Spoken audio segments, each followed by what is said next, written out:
Bonjour à toutes et à tous. Ça fait du bien de se retrouver en présentiel, ensemble, pour parler de culture en plus, pendant 2 jours. L'espace public comme terreau et terrain de jeu d'une culture au jour le jour. Pour ces 2 journées, nous aurons un horizon, celui de l'année 2028. Mais nous serons également ancrés dans le présent et aussi nous nous inspirons sans doute d'expériences passées. On en parlera avec notre premier invité dans quelques instants. Mais avant cela, j'aimerais vous donner quelques consignes. N'hésitez pas à mettre vos téléphones portables en mode silencieux pour le confort d'écoute de toutes et de tous. Et tant que vous avez vos téléphones dans vos mains, n'hésitez pas à utiliser le hashtag Rouen 2028 pour propager nos discussions sur les réseaux sociaux. Quelques consignes sanitaires. Je vous invite à vous qui êtes ici sur place à garder vos masques tout au long de cette journée et également, après les pauses, à reprendre les mêmes places puisque l'ensemble des gradins ne seront désinfectés que ce soir. Et puis, j'ai oublié de saluer les personnes qui nous suivent en streaming. Merci à vous d'être à nos côtés. Je le disais, ces 2 journées vont être riches et je vous propose de donner la parole à Pierre Pan. Il est le président de l'Atelier 231 qui nous accueille pour ces journées. Et j'aimerais l'entendre. Merci à vous.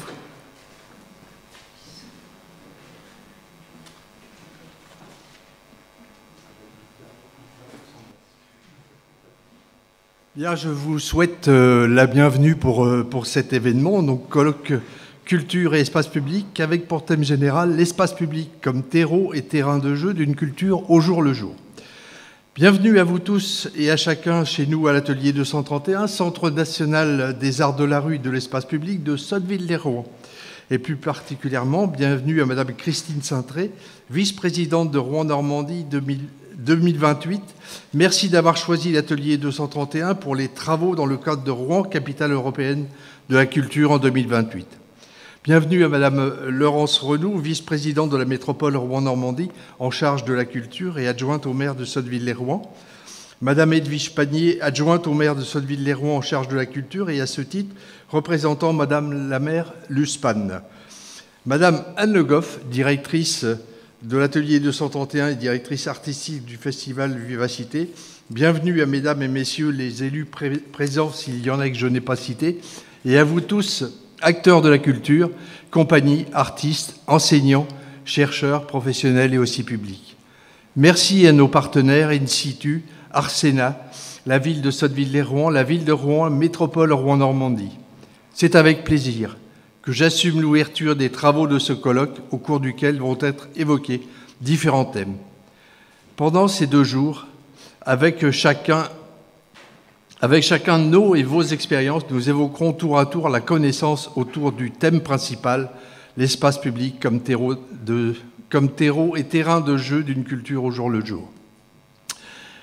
Il me reste à saluer la présence du directeur de lieux publics de Marseille, Pierre Sauvageau, un habitué de nos murs, de nos lieux et du Festival Vivacité. Je vous souhaite un bon colloque et je vous remercie de votre attention.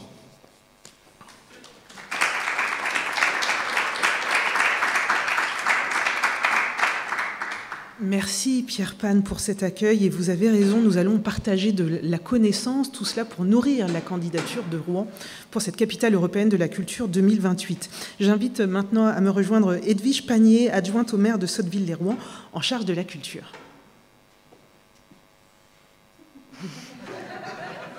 Ah, je savais que ça allait faire rire. J'ai l'habitude, ne vous en faites pas. Merci. Alors, quelques mots tout d'abord pour remercier l'ensemble de ceux qui ont répondu présents pour l'organisation de ce colloque. Donc, l'Atelier 231, dont je salue le président, cher Pierre, l'investissement de la métropole par sa vice-présidente, chère Laurence, et également Rouen, capitale européenne de la culture, que tu représentes ici, chère Christine. Et enfin, la ville de Sotteville, que j'ai l'honneur de présenter aujourd'hui en tant qu'adjointe à la culture et à l'animation de la ville. C'est avec grand plaisir que nous accueillons ce colloque à Sotteville-lès-Rouen.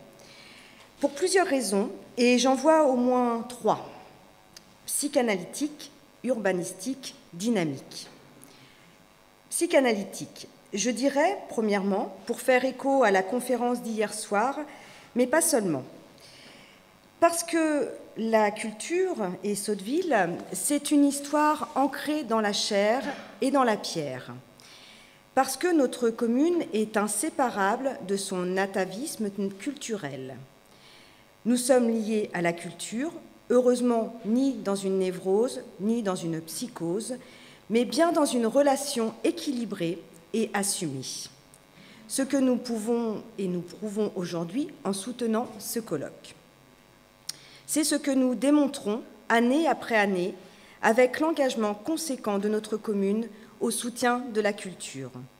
Et pour boucler la métaphore psychanalytique, je dirais que si nous avons vécu un trauma l'an passé, avec l'annulation de Vivacité et de l'ensemble de la programmation culturelle, nous sommes en voie de résilience cette année avec ce colloque et les escales que nous proposons dans les prochaines semaines. Urbanistique ensuite, parce que Sotteville a mis la culture dans les places publiques autant que dans l'espace public. C'est le surgissement culturel dans le cadre de la vie quotidienne. Ce surgissement qui nous réjouit et fait la spécificité de notre intervention culturelle. C'est aussi en cela que nous poursuivons encore et toujours une volonté d'innover pour aller vers d'autres expressions culturelles, d'autres formes et pratiques artistiques dont nous savons qu'elles évoluent. Qu'elles vivent, et nous en aurons, je le sais, un développement intéressant au cours de ce colloque, notamment sur l'évolution des arts plastiques qui doivent se réinterroger. Dans le contexte de l'espace public évolutif, un espace dont nous savons à quel point nos concitoyens sont prêts à s'emparer, mais aussi, et ce n'est pas paradoxal, à y laisser se développer des formes artistiques. Les deux pouvant et même devant se rejoindre. Et si je voulais rejoindre mon premier point, je dirais que nous pourrions, pour l'année prochaine, mobiliser la psychogéographie chère à Guy Debord dans le cadre de nos échanges. Dynamique enfin, et c'est le rôle d'une communauté comme la nôtre où l'ensemble des acteurs sont réinterrogés dans leurs rôles respectifs, sous la poussée d'un public toujours plus exigeant, ultra sollicité notamment dans nos espaces collectifs et à qui nous devons proposer de nouveaux horizons. C'est aussi un défi pour nous toutes et tous, celui de nous réinventer dans les propositions que nous faisons au public. Et je dis public au pluriel, parce que nous savons que si nous pouvons en satisfaire une partie, il en reste un à conquérir, à sensibiliser à l'art dans l'espace public, parce que s'il est difficile à maîtriser, il reste celui qui nous apporte le plus de retombées auprès de chacun de nos concitoyens et qui répond à cela, à notre première mission d'action culturelle, celle de mettre celle-ci à la portée de toutes et tous. Je sais que ce colloque contribuera par la qualité des échanges qui auront lieu. Je vous remercie.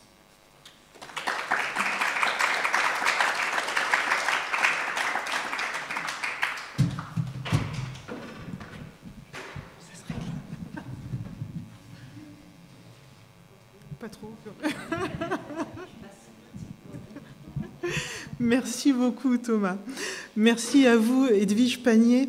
Je retiens cette expression la chair et la pierre. Ça fait un clin d'œil notamment au thème que nous évoquerons demain, celui du patrimoine, comment le rendre vivant, le réinventer et lui donner corps grâce à la culture. Merci à vous pour ce clin d'œil. J'aimerais entendre maintenant Laurence Renoux. Vous êtes vice-présidente en charge de la culture de la métropole Rouen-Normandie, partenaire de ce colloque et de la candidature Rouen-Normandie 2028. Moins de problèmes de micro. Bien, bonjour à tous. D'abord, donc, comme je suis la deuxième Sottevillaise du trio d'élus, je joins évidemment mes mots de bienvenue à ceux d'Edwige pour vous accueillir ici à Sotteville. Et c'est par une anecdote toute sottevillaise que je voudrais commencer mon propos ce matin. Anecdote qui va me servir aussi de billet d'excuse pour hier soir, puisque à l'heure où vous lanciez ce colloque, j'avais rendez-vous avec un petit groupe d'ados de 16-18 ans, en compagnie de deux autres élus, dans ce que nous appelons souvent l'espace Lodz, et que d'autres appellent la zone verte, et que nos ados hier appelaient, mais ça n'avait rien de péjoratif dans leur bouche, la zone, qui est oh, c'était même très affectueux. Mais voilà, c'est une espèce de, pour ceux qui ne seraient pas encore Sottevillais, c'est une espèce de grand espace vert enserré par les immeubles Lotz, donc de la reconstruction à 2 pas d'ici, en plein centre-ville. Et donc ces ados nous avaient fixé rendez-vous pour nous faire part d'un certain nombre de revendications et de suggestions pour la requalification de l'espace. Donc on avait beaucoup, et ils étaient tous aussi membres du club de foot de Sotteville, donc on avait beaucoup parlé terrain de sport, mais comme ils ont les idées larges, ils voulaient bien aussi un terrain de basket. Et puis des barbecues en pierre, parce qu'on n'est pas trop fan de leur barbecue sauvage au milieu de l'espace. Donc bon, bref. Et puis donc la liste de courses s'allongeant, à un moment il y en a un qui s'arrête puis qui nous dit « Mais si on fait tout ça, imaginons, on pourra quand même faire Vivacité dans l'espace Lodz ». Et ça nous a surpris, je dois dire, parce que finalement, 16-18 ans, objectivement, ce n'est pas le public qu'on imagine et qu'on voit le plus, qu'on remarque le plus sur les festivals Vivacité. Et puis, ça fait 2 ans qu'ils n'ont pas vu de Vivacité, on en est bien désolé. Et 2 ans, à l'échelle d'un ado, c'est à peu près comme une éternité. On était très surpris finalement de cette référence et on a même douté. Et puis ils ont précisé, comme on avait l'air un peu surpris, mais on aime nous Vivacité. Et on a senti effectivement à quel point ça faisait à la fois pour eux maintenant partie de l'identité de leur zone et partant de leur ADN. Et je me trouvais que finalement ce petit échange était une belle façon de nous donner de l'espoir ce matin au moment de commencer ces échanges. Alors vous avez choisi d'intituler ce colloque l'espace public, je ne sais plus dans quel ordre, comme terrain de jeu et terreau pour la culture. C'est une idée à laquelle le président de la métropole, Nicolas Mayer-Rossignol, que je représente ce matin, est très attaché, mais qu'il aborde souvent par son autre face, en évoquant la manière dont la culture et l'art dans l'espace public peuvent œuvrer à transformer la ville et à transformer nos territoires. C'est au fond 2 manières différentes, mais qui se rejoignent d'aborder la même question.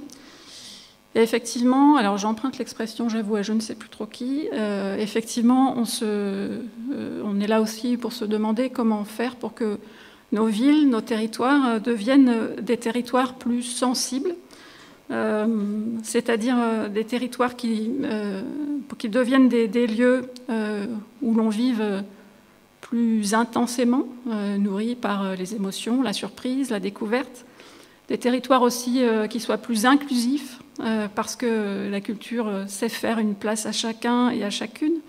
Et puis aussi des territoires peut-être plus démocratiques, à la fois parce que l'art de l'artiste, c'est de faire surgir toutes les paroles, de donner des lieux de parole, et puis parce que la culture, c'est aussi dans l'espace public, c'est aussi souvent ce qui fait débat, voire controverse, et que c'est aussi riche dans la vitalité démocratique de nos territoires. Parce que l'art ou la culture dans l'espace public prennent plus facilement, en bonne Sottevillaise biberonnée à Vivacité, évidemment, je le sais d'expérience, une dimension plus participative. Et c'est sans doute, ça sera sûrement un des axes de nos échanges et de vos discussions tout au long de ce colloque. C'est à la fois le plus intéressant et puis en même temps le plus difficile à réussir si on veut vraiment que cette dimension participative soit plus que cosmétique, superficielle, qu'elle soit impliquante en profondeur. À la métropole, avec l'ensemble de nos équipes, on est bien convaincus qu'il ne suffit pas en effet de poser des objets ou un spectacle dans l'espace public, même si évidemment c'est déjà utile parce que ça suscite déjà l'émotion, le questionnement. L'espace public et ceux qui l'habitent sont et doivent être complètement partie prenante de la création même.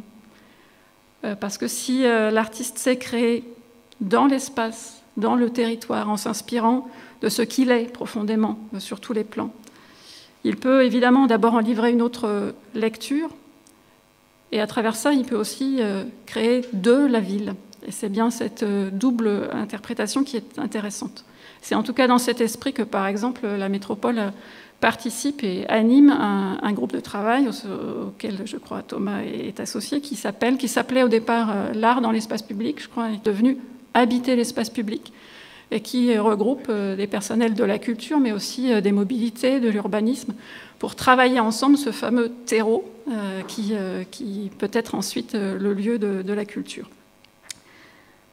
Donc merci aux organisateurs de ce colloque de nous aider collectivement à réfléchir sur ce sujet, rendu évidemment plus actuel encore par le double effet de la crise sanitaire.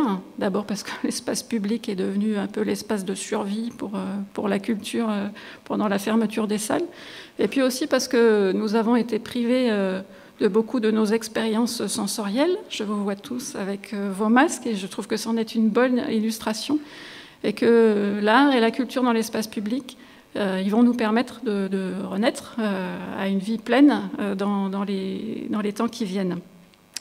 Et puis merci surtout évidemment aux artistes et aux créateurs qui savent nous révéler les beautés cachées de nos territoires, des lieux où nous habitons, qui savent faire surgir l'extraordinaire dans nos quotidiens et qui nous aident, subtile transition, je pense avec la prise de parole de Christine, à rêver notre ville.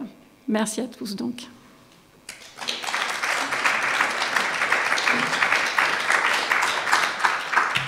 Merci Laurence Renou. À votre tour, vous avez également semé des graines que nous allons faire germer grâce à nos échanges pendant ces 2 journées. Participation citoyenne, transformer les territoires, créer de la ville, controverse aussi. Et donc on va pouvoir faire germer toutes ces graines au fil de nos discussions. Christine de Saintré, vous êtes vice-présidente de l'association Rouen-Normandie 2028. Vous êtes également élue métropolitaine. Je vous laisse également prendre la parole. Merci beaucoup. Le masque. Bonsoir à toutes et tous. Bon, c'est vraiment un plaisir de vous retrouver aujourd'hui en face à face, de ne pas être seule derrière un écran. Voilà, on sent que la vie reprend et c'est vraiment pour notre plus grand plaisir à tous et toutes. Alors juste quelques mots en introduction pour vous faire un petit point d'étape de là où nous en sommes pour la candidature Rouen Capitale Européenne de la Culture 2028. Nous avons passé l'année à déterminer le territoire de cette candidature, donc les différentes collectivités, les différents membres de l'association se sont mis d'accord avec enthousiasme sur ce territoire commun qu'est la vallée de Seine normande. Ça nous a semblé vraiment évident et c'est la colonne vertébrale du projet. Donc une fois que ceci est acté, nous pouvons maintenant nous orienter sur la rédaction de notre candidature en elle-même que nous présenterons au jury européen dans 1 an environ. Et pour rédiger cette candidature, nous devons tisser, en fait, raconter tout ce qui fait culture commune ici sur ce territoire. Donc, on s'appuie sur notre histoire, sur notre géographie et sur notre sociologie, sur notre histoire sociologique, avec comme objectif, évidemment, notre avenir. Donc cet avenir, il est forcément empreint de résilience, étant donné notre territoire.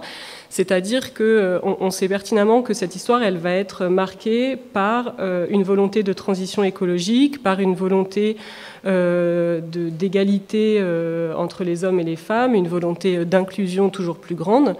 Et bien évidemment, la résilience prend une place prépondérante dans cette réflexion.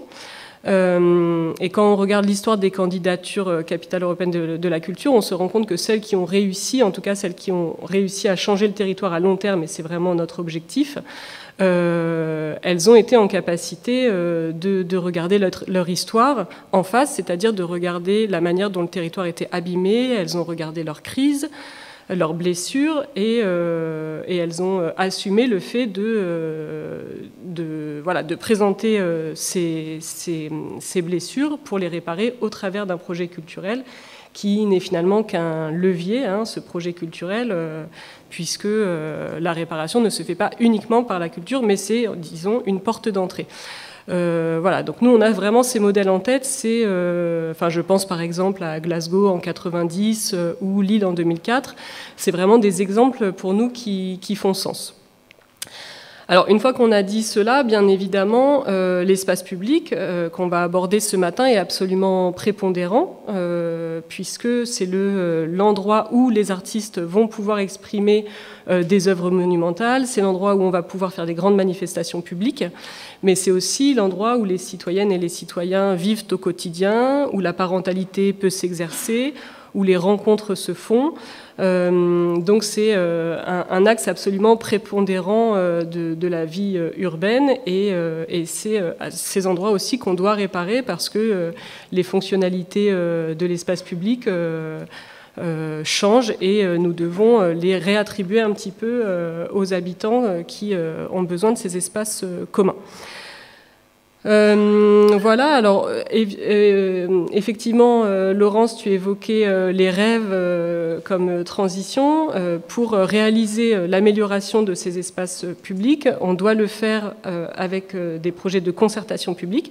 Alors on estime que ces groupes de travail professionnel, ces colloques, qui sont aussi ouverts au public, sont une amorce de la concertation, c'est-à-dire que le fruit de ce colloque viendra, comme les autres qu'on a déjà connus, viendra nourrir notre candidature, viendra l'agrémenter de nouveaux projets, de nouvelles idées. En tout cas, je l'espère, c'est vraiment pour cela qu'on organise ces rencontres.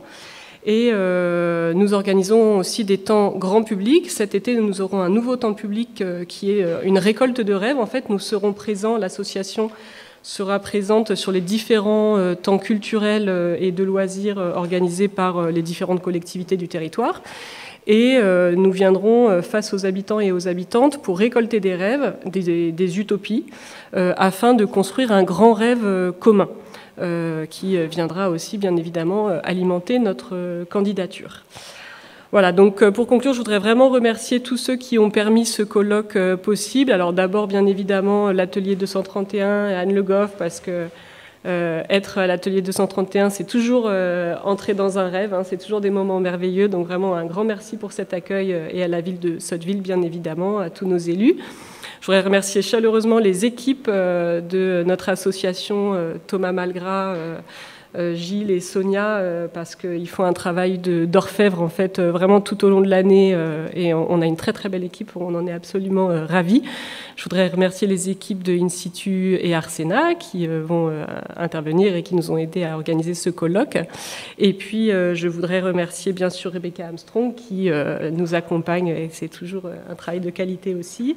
Et puis Pierre Sauvageau qui nous fait le plaisir d'être parmi nous aujourd'hui, qui est membre de jury Capitale européenne de la culture, donc qui connaît parfaitement le sujet.